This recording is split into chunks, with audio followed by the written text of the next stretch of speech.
சாந்தி. இன்றைய முரளியிலிருந்து கேள்வி பதில் பிப்ரவரி 3.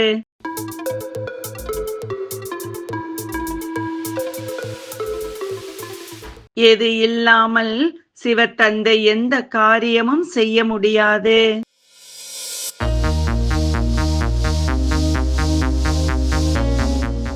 சாக்கார சரீரம்.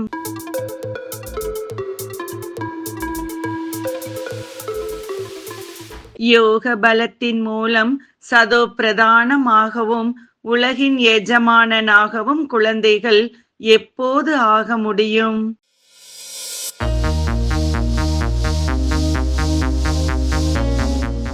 பிரம்மாவின் மூலம் சிவன் வந்து ஞானம் கூறும் போது.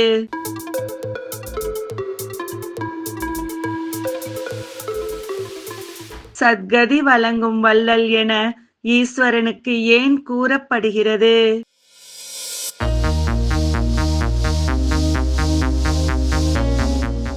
அவர் வந்து சத்கதி அளித்து அனைத்து ஆத்மாக்களும் பரம்தாமத்திற்கு சென்று விடுவதால்.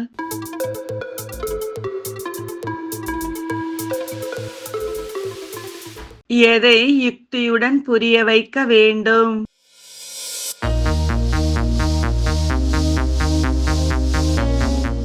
தந்தை வந்துவிட்டார் என்பதை நேரடியாக கூறாமல் யுக்தியுடன் கூற வேண்டும்.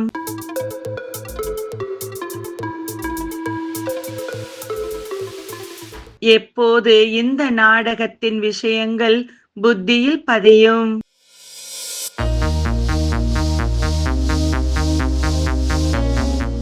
தூய்மை அடைந்து புரிந்து கொள்ளும் போது.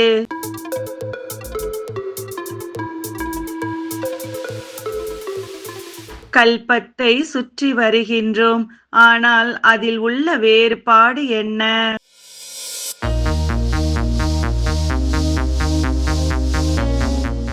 அரை கல்பம் தூய்மையாக இருப்பதும் அரை கல்பம் தூய்மையற்று இருப்பதும்.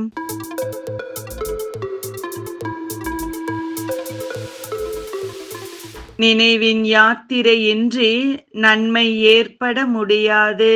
சரியா தவறா?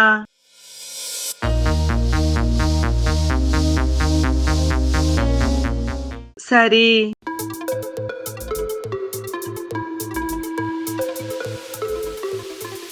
இன்றைய முரளியில் முக்கியமாக என்ன கூறப்பட்டுள்ளது?